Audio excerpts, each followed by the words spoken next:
कुछ आज शगुफे छोड़े गए हैं, उस पर प्रकाश डाला जाएगा। फ्रांस की बड़ी कंपनी है टोटल एनर्जी, दुनिया की 7 बड़ी एनर्जी कंपनीज में से एक है। अडानी ग्रीन एनर्जी में 20% की हिस्सेदार है। उन्होंने निर्णय लिया है कि अब भविष्य में अडानी ग्रुप में कोई भी निवेश नहीं होगा। यह निर्णय भ्रष्टाचार, घूसखोरी, जालसाजी के जो आरोप लगे हैं अमेरिका में, उसके चलते किया गया है। यह उनकी प्रेस रिलीज में है कि हमारी 0 टॉलरेंस है भ्रष्टाचार को लेकर। तो टोटल एनर्जी ने आगे आइंदा निवेश ना करने की ठानी है। यह फ्रांस से कहानी आ रही है। एक अमेरिकी एजेंसी है जो अब रिव्यू कर रही है कि श्रीलंका का जो बंदरगाह, जो पोर्ट अडानी को मिला था, उसके लिए फाइनेंस रिलीज किया जाए या ना किया जाए। करीब $553 मिलियन का करार है, वो किया जाए या ना किया जाए। अमेरिकन एजेंसी ये रिव्यू कर रही है। श्रीलंका खुद अडानी पावर डील का रिव्यू कर रहा है और अलर्ट पर है। इजराइल में हाइफा पोर्ट जो मोदी जी के जाने के बाद मिला था, जैसे श्रीलंका की डील भी मोदी जी के कहने से मिली थी, और मैं नहीं कह रही हूं, वहां के पूर्व राष्ट्रपति ने कहा है। इजराइल मोदी जी जब गए थे, वहां से लौटे तो हाइफा का जो एयरपोर्ट, हाइफा के पोर्ट का करार मिला था, वहां पर श्रमिक जबरदस्त विरोध में उतरे हुए हैं अडानी के खिलाफ। कीनिया के राष्ट्रपति ने तो सदन में बताया कि एयरपोर्ट की और पावर की डील को हम रद्द करते हैं, और हम सबका सिर शर्म से झुका। जिस तरह का जश्न कीनिया ने मनाया अडानी की डील रद्द होने का, एक हिंदुस्तानी कंपनी ने इस तरह हमारा सिर शर्मसार किया। कीनिया में भी मोदी जी की कृपा से ही कॉन्ट्रैक्ट मिला था, यह बात वहां के पूर्व राष्ट्रपति ने बताई थी। बांग्लादेश की कोर्ट ने अडानी पावर डील के जांच के आदेश दिए हैं। ऑस्ट्रेलिया में पहले ही अडानी के खिलाफ जबरदस्त घोर विरोध और प्रदर्शन चल रहा है। स्विट्जरलैंड ने अडानी से रिलेटेड, उनसे संलग्न करीब 2617 करोड़ रुपए फ्रीज कर दिए हैं जालसाजी और हेराफेरी के आरोपों के बीच में। अमेरिका में तो डंका ऐसा बज रहा है कि वारंट इशू हुए हैं। तो हर ओर अडानी घिर रहे हैं, सिवाय हिंदुस्तान के। हिंदुस्तान में वो सेफ रहेंगे क्योंकि यहां पर नरेंद्र मोदी जी के रहते हुए उनका कोई बाल से बाका नहीं कर सकता है। यहां असलियत यह है कि एजेंसियां मूक दर्शक बनी रहेंगी, वरना इतने संगीन, इतने गंभीर आरोप लगने के बाद आज तक, अभी तक उनकी गिरफ्तारी हो जानी चाहिए थी। अब आगे सुनिए आज क्या हुआ। आज रेटिंग्स एजेंसीज हैं, जो कंपनियां स्टॉक मार्केट पे लिस्टेड रहती हैं, रेटिंग्स एजेंसीज उस पर अपना आउटलुक, अपनी रेटिंग देती हैं। तो उन्होंने अडानी ग्रुप की तमाम कंपनियों को, मूडीज और फिच, 2 बड़ी रेटिंग्स एजेंसी हैं, उन्होंने अडानी की तमाम कंपनियों को डाउनग्रेड कर दिया, आउटलुक नेगेटिव कर दिया। और उन्होंने कहा कि जिस तरह के आरोप लगे हैं, आने वाले दिनों में अपग्रेड की तो कोई संभावना नहीं है, डाउनग्रेड जरूर हो सकता है। यह रेटिंग्स एजेंसी की बात है। तो इधर से उधर से हर तरह से शेयर प्राइस आप भले बचाते रहिए, लेकिन शेयर मार्केट के जो बड़ी रेटिंग्स एजेंसीज है वो आपको डाउनग्रेड करके आपके ऊपर नेगेटिव आउटलुक बोल रही है। तो आज सुबह सुबह बौखलाए अडानी के तंत्र ने एक शगुफा छोड़ा, और ये कुछ नहीं है, ये गंभीर आरोपों के बीच बचने का प्रयास है, उनकी बौखलाहट है। लेकिन यह जरूर लगता है कि जब शगुफा छोड़ा जा रहा था तो शगुफा छोड़ने वाले ने शायद आरोप पढ़े नहीं है, क्योंकि फटाक से वकालत का जामा पहनकर इस देश के प्रमुख वकीलों में से एक बचाव में उतरे, और उन्होंने यह भी कहा मैं बचाव नहीं कर रहा हूं, मैं सिर्फ यह बता रहा हूं कि डिपार्टमेंट ऑफ जस्टिस का काउंट 1 से काउंट 5 में अडानी का नाम नहीं है। वो बड़ी चतुराई से यह बताना भूल गए कि foreign corruption practice act America का जो है, जो हमारा हिंदुस्तान में प्रिवेंशन ऑफ करप्शन एक्ट है, foreign corrupt practices act America का उन्हीं के नागरिक पर लागू होता है, वो विदेशी नागरिक पर लागू नहीं हो सकता है। गौतम अडानी, उनके भतीजे विदेशी नागरिक है, वो भारतीय मूल के हैं, तो उन पर अमेरिका एफसीपी के तहत आरोप लागू नहीं कर सकती है। लेकिन तमाम इनक्रिमिनेटिंग एविडेंस अमेरिका ने अपने ऑर्डर में दी है, जिसका अभी मैं आपको उल्लेख करूंगी। और काउंट 1 और काउंट 5 जो बड़ी चतुराई से जैसे वकील लोग काफी अक्सर करते हैं, घुमाकर जलेबी बनाकर बोला गया, लेकिन यह बात छुपाई गई कि एफसीपीए उनका नाम दे ही नहीं सकता है क्योंकि वो अमेरिकी नागरिक नहीं है। लेकिन उसी एफसीपीए ने अजोर पावर, जो अडानी की पार्टनर कंपनी है, जिसने अडानी के साथ यहां पर कॉन्ट्रैक्ट एसईसीआई से किया, जिसने पावर परचेजिंग अग्रीमेंट्स का खरीद फरोख्त किया, जिसके ऊपर आरोप है, उसके ऊपर भी आरोप है रिश्वत लेने का, और तमाम इंक्रिमिनेटिंग एविडेंस है कि क्या क्या किया गया। और अब मैं आपको बता देती हूं ऑर्डर का पैरा 47, जो साफ तौर पे कहता है गौतम अडानी, सागर अडानी और अन्य लोगों ने भारत में रिश्वत देने, रिश्वत की पेशकश करने, रिश्वत का वादा करने की एक योजना तैयार की और इस घूस के बदले सरकारों से बिजली कंपनियों को केंद्रीय PSU solar energy corporation of India के साथ बिजली करार साइन करने के लिए बाध्य किया जाएगा। यह ऑर्डर से कोट कर रही हूं मैं, पैरा नंबर 47। तो जो आज शगुफा सवेरे छोड़ा गया था, नाम नहीं है, वो लोग चतुराई नहीं, पाप कर रहे झूठ बोलकर। इसी ऑर्डर में यह भी कहा गया, और यह पैरा नंबर 49 से मैं पढ़ रही हूं, कि अडानी और उनके लोगों ने राज्य की बिजली वितरण कंपनियों द्वारा पीएसएस को लागू करने के लिए, पावर सप्लाई अग्रीमेंट्स को लागू करने के लिए भारत सरकार के अधिकारियों को करीब करीब 2300 करोड़ की घूस दी, घूस देने की पेशकश की और घूस देने का वादा किया। यह पैरा 49 से मैं पढ़ रही हूं, उसी ऑर्डर का पैरा 49 है। अब आगे पैरा 70 पढ़ लेते हैं, क्योंकि बीजेपी का यह दलील है कि इसमें हमारी तो कोई राज्य था नहीं। अरे जम्मू कश्मीर में आपकी सियासत चल रही थी, और यह सच है कि उड़ीसा और आंध्र प्रदेश दोनों जगह संकट मोचक बने नवीन बाबू और जगन रेड्डी आप ही के मोहरे थे, हर बार आप ही के बचाव में खड़े रहते थे, आपके बार बार सपोर्ट करते थे। और हमारे पूर्व मुख्यमंत्री ने और हमारे घटक दल के मुख्यमंत्री ने तो खुल के कह दिया, जांच कर लीजिए, ये प्रीवियस गवर्नमेंट्स का किया हुआ है। तो बीजेपी जब ये कहती है तो उसका एक और जवाब है, और ये जवाब पैरा 70 में है, जिसमें कहा गया है कि सबसे उच्चतम स्तर पर भ्रष्टाचार का आरोप लगाया गया है, और कहा गया है कि सागर अडानी और विनीत जैन ने SECI solar energy corporation of India की 2.3 गीगावाट पावर परचेजिंग अग्रीमेंट को आवंटित करने की जो प्रक्रिया थी, उसको पर भी गुपचुप तरीके से प्रभाव किया। Solar energy corporation of India Bharat सरकार की एक पीएसयू है, भारत सरकार की एक कंपनी है, और न्यू और रिन्यूएबल एनर्जी के तहत आती है। और न्यू और रिन्यूएबल एनर्जी के मंत्री पीयूष गोयल, आरके सिंह और प्रहलाद जोशी रह चुके हैं। तो ये जो बददिमाग प्रवक्ता और आधा पढ़ के आए लोग दलीलें देते हैं, दलील देनी चाहिए पीयूष गोयल को, दलील देनी चाहिए प्रहलाद जोशी को, और दलील देनी चाहिए आरके सिंह को, क्योंकि भारत के एक पीएसयू का नाम रिश्वतखोरी के मामले में, ये केंद्र सरकार के अंतर्गत एक पीएसयू का नाम रिश्वतखोरी के मामले में डिपार्टमेंट ऑफ जस्टिस की ग्रैंड जूरी के दस्तावेज में है। यहां पर मैं एक बात और भी बताना चाहती हूं,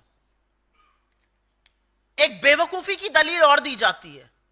अरे अमेरिका में आरोप लगे, आप क्यों परेशान हैं? अमेरिका में लगे आरोपों पर इसी मोदी सरकार के कार्यकाल के दौरान सीबीआई ने 2 मामलों की जांच की है। 2016 में ब्राजीलियन कंपनी एम्ब्रेयर के ऊपर एफसीपीए, फॉरेन करप्शन प्रिवेंट का जो एक्ट थी अमेरिका की, वो लगी थी, और उसी के आधार पर नरेंद्र मोदी के कार्यकाल में सीबीआई ने एम्ब्रेयर के खिलाफ जांच की। लुइस बर्जर केस, जिसका नाम सुनकर हेमंत बिस्व शर्मा के हाथ पैर फूल जाते हैं।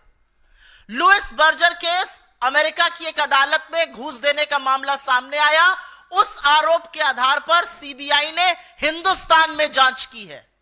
और आपकी समझ और बताने के लिए बताना जरूरी है कि हिंदुस्तान की सेबी और अमेरिका की सिक्योरिटीज एक्सचेंज कमीशन के बीच एक बायलैटरल अग्रीमेंट है, और अगर एसईसी की जांच में इतने गंभीर आरोप सामने आए हैं तो यह सेबी की जिम्मेदारी है, दे आर अंडर ऑब्लिगेशन कि वो जांच करें।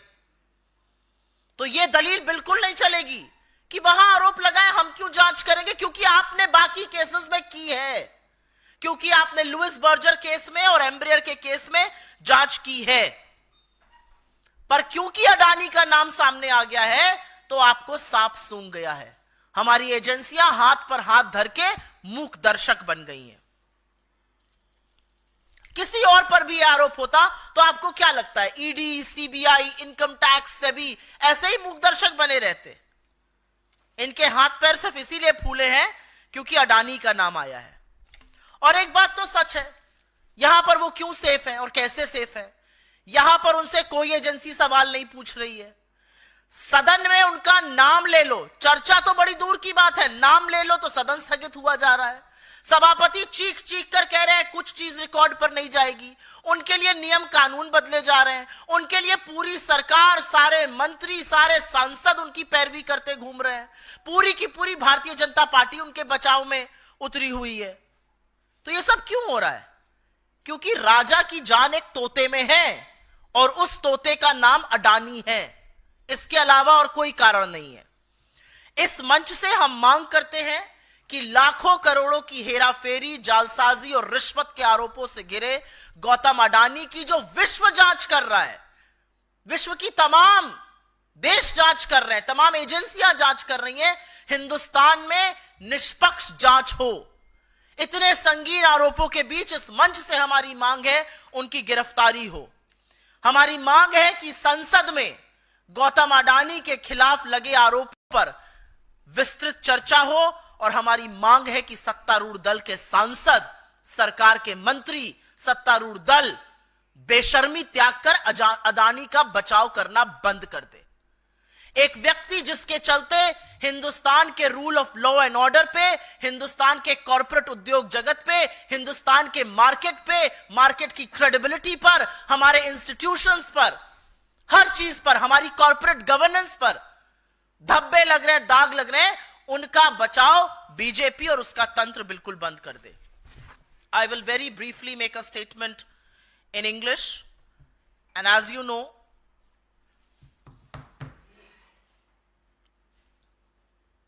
Mr. Adani has been investigated by various countries across the globe ever since those warrants have been issued by the United States. Total Energy of France has decided that it will not make any fresh investments in the Adani Group. Remember, Total Energy is one of the top 7 energy companies in the world. It has a 20% stake in Adani Green. They have decided no fresh investments. All investments have been stalled. We all know that the American agency is now reviewing whether the funding should be allowed or should not be allowed for the Sri Lankan port that has been given to Adani. We all know Sri Lanka itself is reviewing the Adani power deal, one that became a reality thanks to the intervention of Prime Minister Modi. Israel, the Haifa port is facing huge challenges with labor unrest. The Kenyan government has already cancelled a port, an airport and a power deal. Bangladesh court has ordered a probe into the Adani power deal. Australia has seen rampant charges of corruption and rampant protests all across Australia against Mr. Adani. Switzerland has frozen about 2,617 crore rupees connected to Adani on charges of misdeeds. America, of course, has issued the warrant. But in India, Mr. Adani continues to be safe. No questions are going to be asked to him. Not a single agency is going to act. And the government is going to look the other way and will do all it can to protect Mr. Adani. The reality is that ratings agencies like Moody's and Fitch have downgraded Adani stocks and have kept their downgrade outlook to negative. They have also said it's unlikely the outlook will be revised to positive. It is very likely that they will be downgraded further. So this morning, the entire ecosystem of Gautam Adani and his company got together and issued certain statements. And it's important to remind what those statements are. A very senior lawyer in this country, who of course first gave the caveat, I'm not here to defend Mr. Adani, defended him with all the authority bestowed on him. He told reporters present there that count 1 and count 5 of the Department of Justice order does not name Mr. Adani. And that's the beauty of how lawyers sometimes skip the naked truth. The naked truth is that the Foreign Corrupt Practices Act mentioned in count 1 and count 5 can only be applied to American citizens. And because Gautam Adani is not an American citizen, his name doesn't feature there, but the reality is incriminating evidence and various mentions of Adani all through the order feature, and I will just talk about that in a bit. Azure Power, Adani's partner in America, has been named in count 1 and count 5. The reality also is that the documents of the grand jury of the Department of Justice very categorically state, and I will quote here, in para 47, it clearly says that Gautam Adani, Sagar Adani and others devised a scheme to offer, authorize, make and promise to make bribe payments to Indian government officials in exchange for causing state electricity distribution companies to enter into PSAs with the Solar Energy Corporation of India. Para 49, this is para 47 I quoted. Para 49 goes on to say that they offered and promised to Indian government officials approximately 2,029 crore rupees in bribe for exchange of causing the state electricity distribution companies to execute the power supply agreements. It doesn't just end there. Para 70 goes on to name the Indian government PSU, the public sector undertaking right under the nose of the central government, the Solar Energy Corporation of India, which comes under the aegis of the New and Renewable Energy Ministry. And it says that SECI was influenced to change its process of allocating 2.3 gigawatts of PPAs to India's energy companies. Those are the charges. Very, very strict charges against a government PSU, and the reality is that not one person who has held that ministry, Piyush Goyal, R.K. Singh, Prahlad Joshi, not one person comes to the fore and makes any case for it. An Indian PSU being named in the order.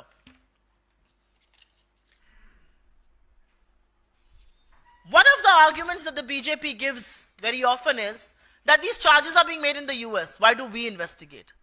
Well, this very BJP government, headed by Narendra Modi, got the CBI to investigate Embraer, which was facing similar charges in the United States in the Department of Justice, got them to investigate the Louis Berger bribery scandal, which again was being probed in the United States, and certain things were revealed in one of the courts of New Jersey. Why did that happen then?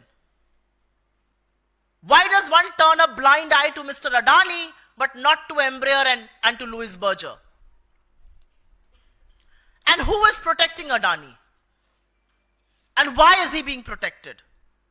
The reality is that ED, CBI, SEBI, and SEBI is actually under clause. SEBI has a bilateral agreement with the Security and Exchange Commission of the United States. It should ideally be probing and being launching a proactive investigation of its own.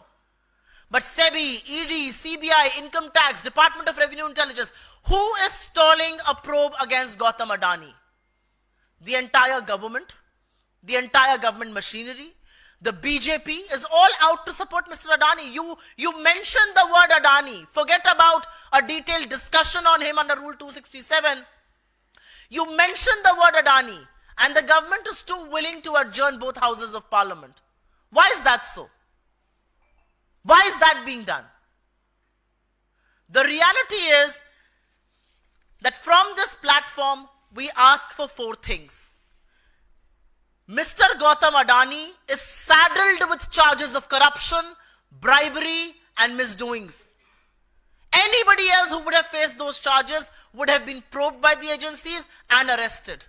Gautam Adani needs to be taken into custody immediately. There needs to be a detailed discussion on the charges he's facing in India's parliament, in the seat of policy making. Agencies, the ED, CBI, SEBI, need to launch an objective, fair probe against Mr. Adani for the charges he's facing, not just in the United States, but various countries across the globe. And last but not the least, the BJP, its ecosystem, and government officials, government ministers, MPs should stop defending a man who's tainted and who's only bringing to India disrepute, who's only bringing to India charges of corporate misgovernance, who's only bringing to India loss of credibility, erosion of credibility as far as our stock markets, as far as our rule of law is concerned. Why are you defending a tainted man is the question we asked from this stage. आपके सवालों का स्वागत है. सवाल अगर इस पर रहें तो मैं अनुग्रहित रहूंगी.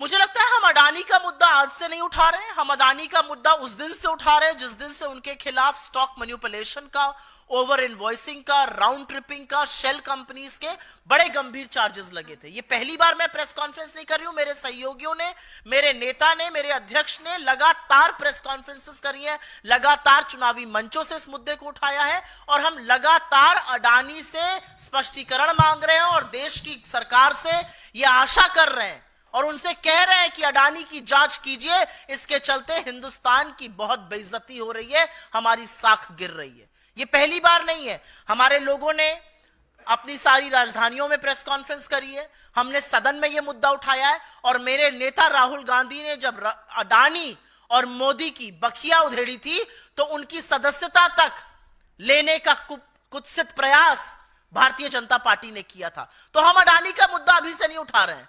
हम किसी से डरते नहीं हैं. हमें लगता है कि भारतीय उद्योग जगत में बड़े बड़े उद्योगपति हुए हैं जिन्होंने इस देश का नाम रोशन किया है, जिन्होंने विश्व में भारत का डंका बजाया है. लेकिन यहां तो डंका एक के बाद एक डील कैंसिल होने का, भ्रष्टाचार के आरोप का, रिश्वतखोरी का, जालसाजी का, हेरा फेरी का बज रहा है. तो मुझे नहीं लगता कि हम इसमें चुपचाप बैठेंगे. भारत के सदन, भारत के संसद में अडानी के खिलाफ लगे आरोपों पर गंभीर और विस्तृत चर्चा होनी चाहिए. जितना सरकार उस चर्चा से भागेगी उतना यह क्लियर होता जा रहा है कि सरकार अडानी के बचाव में पूरी तरह से संलग्न है. सरकार और नरेंद्र मोदी इस भ्रष्टाचार के उतने ही दोषी हैं जितने खुद Gautam Adani. Ma'am, do you believe it will lead to a parliament washout? This session could be a washout since both the opposition and the ruling party are locking horns regarding this issue. And will Congress hit the streets protesting for action against You know, Mr. this Adani? particular term, washout, is a very favorite word of media. And I'm not talking about you, but I go and represent the Congress party across various news channels. I read newspapers in the morning. What is Parliament meant for? Parliament is not meant for pleasantries. Parliament is not meant for MPs to go and show bonhomie with each other or have a cup of steaming coffee. Parliament is meant for discussions on the most important issues that plague our nation, that plague our people. It took us a Herculean effort to get the government to speak on Manipur. The government doesn't want to discuss unemployment. The government doesn't want to discuss high prices. The government doesn't want to discuss income inequality. But when you have an Indian corporate who's facing criminal indictment charges and everybody knows of the proximity that he and Narendra Modi share, how are we expected to keep quiet? I mean, what do you expect the opposition to do? Pretend nothing has happened? I mean, Australia, Sri Lanka, Bangladesh, Kenya, France, Switzerland, United States, everybody is probing Adani. Everybody is cancelling deals. Everybody has leveled very, very serious charges. It raises questions on us. Is anybody in the government willing to come out and tell you that for the last 12 quarters FDI has been falling? Why is it falling? You know, this whole tom-tom, FDI, RI, why is FDI falling? Because somewhere in the minds of investors, India as the preferred destination for investment, where rule of law, where fair practices, where corporate governance is incredible, has been eroded. And has been eroded because you have one crony capitalist who you want to create into a monopoly. You've created his monopoly in ports, in airports, in power purchase agreements. All of the Prime Minister's foreign trips seems to be a business deal to get Mr. Adani some new deals. How are we expected to keep quiet? And this matter is not just about corporates. This matter affects the people of this country. What was Mr. Adani trying to do? He was trying to bribe, and he did bribe. And let me tell you one thing. When the US documents say Indian officials, it does not mean Indian officials like we do, that bureaucrats. It means Indian officials as in Indian politicians at large. What was he trying to do? He was trying to coax all of these people to buy expensive electricity, and who would bear the burden of it finally? The people of this country. I very often fly to Lucknow. I was stunned to know that at the Adani airport in Lucknow, you have to pay over 3,000 rupees for a wheelchair. That's what creation of monopoly does. So what do you expect us to do? Look the other way, keep quiet, pretend nothing has happened. I mean, this is an issue which has huge ramifications for India's corporate sector, for India's markets, for India's small investors, for our credibility. Obviously, we're going to talk about this. And Parliament is meant to discuss these things. Parliament is not meant to tap your desks and shout Modi, Modi. मैं इसको हिंदी में भी बोलना चाह रही हूं. ये जो एक बड़ा शब्द है ना, ये वॉश आउट, ये मीडिया का बड़ा चर्चित, उनका बड़ा, आप लोगों का बड़ा ये प्रिय शब्द है. आपको बहुत अच्छा लगता है ये शब्द. और आपसे ज्यादा आपके जो कमांडो वॉरियर एंकर स्टूडियो में बैठते हैं, उनका तो बहुत ही उम्दा प्रिय है. रोज ऊपर लिख के आता है वॉश आउट, वॉश आउट. क्या है वॉश आउट? और भारत का सदन क्यों है? भारत का संसद किस लिए है? भारत का संसद गर्म कॉफी पीने के लिए, एक दूसरे से गलबैया करने के लिए? भारत के सदन में, भारत के संसद में जो सबसे गंभीर मुद्दे हैं, जो सबसे ज्वलंत मुद्दे हैं, उन पर चर्चा होनी चाहिए. एक आपका उद्योगपति जो नरेंद्र मोदी का चहेता है, ये सारी दुनिया जानती है. नरेंद्र मोदी के कहने से उसको श्रीलंका में, बांग्लादेश में, इजराइल में, कीनिया में, हर जगह डील मिलती है. एक ऐसे उद्योगपति के खिलाफ संगीन आरोप यूएस की डिपार्टमेंट ऑफ जस्टिस की ग्रैंड जूरी ने लगाया है. 2 साल की जांच के बाद लगे ये आरोप. उसमें एफबीआई और एसईसी संलग्न है. दुनिया भर के देश, Kenya, Sri Lanka, Bangladesh, Switzerland, Australia, America, सब जांच कर रहे हैं अडानी के खिलाफ. सब एक के बाद एक डील कैंसिल कर रहे हैं, उनका पैसा फ्रीज कर रहे हैं. और हमारे यहां हम ऐसा प्रिटेंड कर रहे हैं मानो कुछ हुआ ही नहीं हो. अगर सदन में इस पर चर्चा नहीं होगी तो चर्चा कहां होगी? क्योंकि इसके बड़े गंभीर परिणाम हैं. अडानी पर जो जांच लगी है और जो शिथिलता नरेंद्र मोदी की सरकार और नरेंद्र मोदी के लोग और उनकी एजेंसियां दिखा रही हैं, वो पूरी तरह से भारतीय उद्योग जगत पर, भारतीय मार्केट पर, भारतीय इन्वेस्टर के लिए बहुत बुरा संकेत है. ये कहीं ना कहीं हमारी जो कानून व्यवस्था है उस पर सवाल उठाता है. ये फेयर प्ले पर सवाल उठाता है. ये कॉर्पोरेट गवर्नेंस पर सवाल उठाता है. और इसलिए इसकी चर्चा सदन में होनी चाहिए. हमें मशक्कत करनी पड़ी थी जब इस सरकार ने मणिपुर पर चर्चा करी थी, और आप सबने देखा था कि 36 सेकंड मणिपुर बोलकर प्रधानमंत्री निकल गए थे.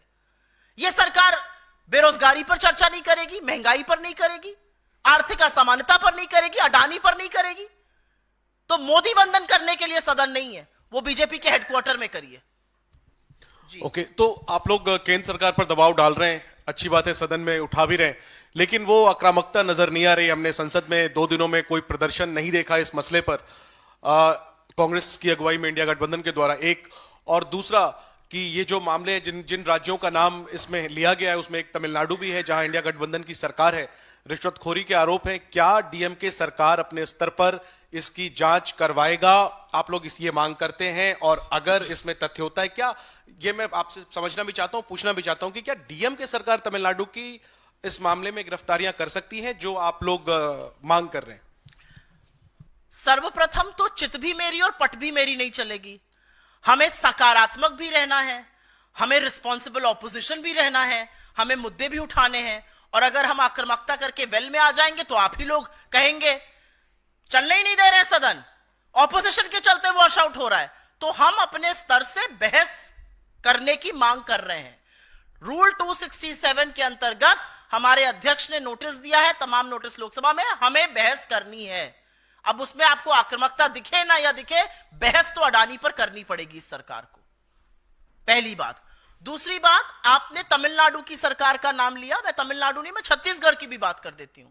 तमिलनाडु के मुख्यमंत्री ने अगले दिन आके कहा था ये जो डील थी ये AIADMK की सरकार ने करी थी, इस पर कोई भी जांच करनी हो कर लीजिए।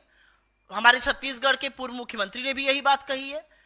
लेकिन सवाल इस बात का है कि राज्य जांच करेंगे या केंद्रीय एजेंसियां जांच करेंगी। जब ऐसे मामले पहले सामने आया, लुइस बर्जर केस हो गया, ब्राजीलियन कंपनी एम्ब्रेयर का केस हो गया, उसमें CBI ने जांच करी थी। तो अब CBI क्यों है? सिर्फ विरोधियों को काट खाने के लिए। अब CBI क्यों है? फलाना नेता है उसको जेल में डालो, CBI भेजो। अब CBI कोई जांच करने के लिए नहीं है। तो ये जो फ्रंटल बनाने का काम हुआ है उस पर भी हम सवाल उठा रहे हैं। और आपकी बात बिल्कुल वाजिब है। हमारे नेताओं ने तो एक डोनेशन दिया था अडानी ने 100 करोड़ का, और वो स्किल डेवलपमेंट यूनिवर्सिटी बनाने के लिए दिया था। हमने वो उनके मुंह पर दे मारा, हमें नहीं चाहिए भैया, इतने भ्रष्टाचार से घिरे आरोप से हमें पैसा भी नहीं चाहिए। हम तो उस तरह के लोग हैं। तो मेरा अपना मानना है कि इतने संगीन आरोप लगे, हर बार कुछ बातें ऐसी होती हैं, आप लोग कोर्ट चले जाइए, आपकी बात अपनी जगह वाजिब हो सकती है, लेकिन केंद्र सरकार क्यों है? क्या केंद्र सरकार झुंझुना बजाने के लिए है? दुनिया भर के देश में डंका पीटा जा रहा है कि हमारे यहां एक घूसखोर है, उसने ये कांड किए हैं, उसके ये काली करतूते, काले कारनामे हैं। नरेंद्र मोदी जी ने क्या आंख में चश्मा पहन लिया है? क्या उनको ये दिखता नहीं है कि देश दुनिया भर में हो क्या रहा है? और ऐसी क्या फंसी है? अडानी और मोदी का ये कौन सा रिश्ता है कि नरेंद्र मोदी सब कुछ त्याग कर अडानी को बचाने पर आमादा है? ये रिश्ता क्या कहलाता है? ये तो हम लगातार पूछ रहे हैं। टीडीपी करे जांच, DMK सरकार अपना नीतिगत फैसला लेगी, लेकिन उन्होंने तो अगले दिन ही आकर कह दिया था, और अगले दिन आके उन्होंने तुरंत कहा था कि इसकी जो भी जांच होनी हो जाए, ये हमारी प्रीवियस सरकार ने निर्णय लिया था। मुझे नहीं लगता कि इसमें कोई ये है। और जहां तक टीडीपी की जांच की बात है, अगर टीडीपी जांच कर रही है तो बड़ा संगीन मामला है, क्योंकि एक बैसाखी अगर बवाल करने लगेगी तो मोदी जी के लिए तो बड़ी दिक्कत पैदा हो जाएगी। मोदी जी तो अब बैसाखियों पर निर्भर है, और एक बैसाखी कह रही है कि आपके कलेजे के टुकड़े की जिस तोते में आपकी जान है उसकी हम जांच करेंगे। क्या करेंगे राजा जी? अब सवाल इस बात का है। जी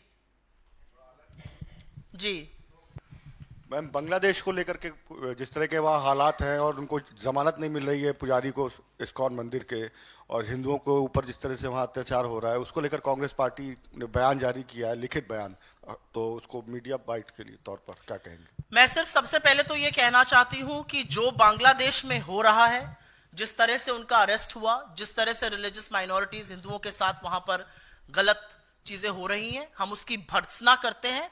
और हम नरेंद्र मोदी की सरकार से यह अपेक्षा करते हैं कि आप तुरंत मजबूत कदम उठाइए, अपने स्तर पर सरकार टू सरकार बात कीजिए, जिससे लोग प्रताड़ित होने बंद हों।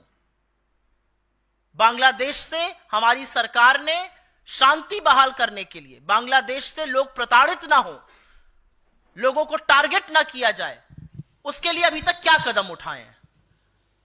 हम चिंतित हैं वहां की सिचुएशन देखकर, और हम पूरी तरह से उसकी भर्त्सना करते हैं। और हम इस सरकार से अपील करते हैं कि गवर्नमेंट टू गवर्नमेंट आप इस पर बात करिए और इसका कोई समाधान खोजिए। और उनको मैं इंदिरा जी की याद जरूर दिलाना चाहती हूं। जिस इंदिरा जी को आप पानी पी पी के कोसते होंगे, इंदिरा जी का ध्यान कीजिएगा। जब हमारे पड़ोसी देश गलत करने लगे तो दुनिया की आंख में आंख डालकर पाकिस्तान के 2 टुकड़े करके विश्व का भूगोल बदला और बांग्लादेश को जन्म दिया। आप वो सब तो नहीं कर पाइएगा, आप तो चीन का नाम ही नहीं ले पाते हैं, लेकिन हमारे जो लोग वहां फंसे हुए हैं, या वहां पर जो रिलीजियस माइनॉरिटीज हैं, या हिंदुओं के खिलाफ अगर कुछ हो रहा है, तो वहां पर जरूर कदम उठाइए। एक और सवाल है, बीजेपी ने कहा है कि ऑस्ट्रेलिया की संसद ने कानून पास किया है कि जो नाबालिग बच्चे हैं वो सोशल मीडिया पे जो खराब कंटेंट है वो ना देखें, और हमारी हिंदुस्तान की संसद में जब अश्विनी वैष्णव इस बारे में कड़ी बात कर रहे थे कि हमको भी कानून बनाना चाहिए, उस समय विपक्षी सांसद हंगामा कर रहे थे। तो हमारे जो विपक्षी सांसद है वो इसको लेकर गंभीर नहीं। आपने अश्विनी वैष्णव जी का सोशल मीडिया के मद्देनजर नाम लिया। अभी 2 दिन पहले उन्होंने एक CPR करती हुई फर्जी वीडियो डाला था। उनको रील बनाने का बड़ा शौक है, इस उम्र में लगा है तो लत और भी बुरी है। तो रील बनाते बनाते उन्होंने एक रील डाली जिसमें एक व्यक्ति एक पूरी चेतना में एक आदमी का CPR कर रहा था, जिस पर डॉक्टर्स ने बहुत आपत्ति करी और अब उन्होंने अपनी वो रील डिलीट करी है। अश्विनी वैष्णव वो व्यक्ति हैं, जब लोगों की मौत हो जाती है रेलवे एक्सीडेंट में तो वो रील बनाने में मशगूल रहते हैं। तो अश्विनी वैष्णव किस मुंह से सोशल मीडिया की बात करेंगे? और सोशल मीडिया को सेफ बनाना हम सबकी जिम्मेदारी है। उस सेफ बनाने में, सोशल मीडिया को ऑब्जेक्टिव बनाने में, सोशल मीडिया से नफरत ना फैले, सबसे पहला कदम भारतीय जनता पार्टी को अपनी IT सेल बंद करके उठाना चाहिए। जिस तरह की नफरती, जिस तरह की भद्दी, जिस तरह की गंदी घिनौनी सेक्सुअल कमेंट्स उनकी IT सेल के लोग, उनके समर्थक जिनको नरेंद्र मोदी फॉलो करते हैं वैसा कोई नहीं करता है। जिस तरह के वीडियो झारखंड में एक समुदाय के खिलाफ बीजेपी के ऑफिशियल हैंडल से डले, हाथ जोड़ के इस देश से माफी मांगनी चाहिए। सोच लीजिए इतना खराब था वो कि इलेक्शन कमीशन तक को वो डिलीट करने के आदेश देने पड़े। इनके लोग खुले आम महिलाओं के खिलाफ सेक्सुअल अब्यूज की बात करते हैं। इनके लोग लगातार गाली गलौज और गंदी घिनौनी बातें करते हैं। तथ्यों से, आंकड़ों से कोई लेना देना नहीं है। अगर सुरक्षित बनाना है तो बीजेपी की IT सेल को तुरंत बंद करना होगा। My self Singh Sangeeta from 10 news. Ma'am, आज के तारीख में अगर देखने जाए तो अदानी ग्रुप के शेयर्स एक बार वापस से बढ़ रहे हैं, तो इस पर आप क्या कहना चाहेंगे? आप शेयर मार्केट में इन्वेस्टेड हैं? जी। शेयर मार्केट में उतार और चढ़ाव डोमेस्टिक छोटे निवेशक के लिए बड़ी अलग तरीके से होता है और जो बड़े बड़े कॉर्पोरेट होते हैं उनके लिए बहुत अलग तरीके से होता है। मैं शेयर मार्केट पे सवाल नहीं उठाना चाहती हूं, लेकिन डूबते हुए और लोअर सर्किट, अगर आप समझती हैं लोअर सर्किट हिट ना हो तो शेयर को कैसे बचाया जाता है, इसके बड़े हथकंडे होते हैं। उसको बचाने में LIC और IL&FS और हर तरह की सरकारी एजेंसी जुट जाती है और शेयर खरीदना शुरू करती है। कई बार प्रमोटर्स शेयर खरीदते हैं जिससे कि शेयर का लेवल संभला रहे। तो share movement is not a function of the fact कि अडानी ग्रुप पर क्या आरोप लगे हैं। मूडीज और फिच ने अडानी को डाउनग्रेड किया है, यह बड़ी बात है। आउटलुक नेगेटिव देकर यह कहा है आगे और डाउनग्रेड होगा, अपग्रेड के तो सोचिए भी मत, यह बड़ी बात है। बड़े बड़े जो कॉर्पोरेट्स होते हैं उनको शेयर संभालने का तरीका थोड़ा अलग होता है, वो ऑफ द रिकॉर्ड आपसे चर्चा कर लूंगी। धन्यवाद बहुत बहुत आप सबका।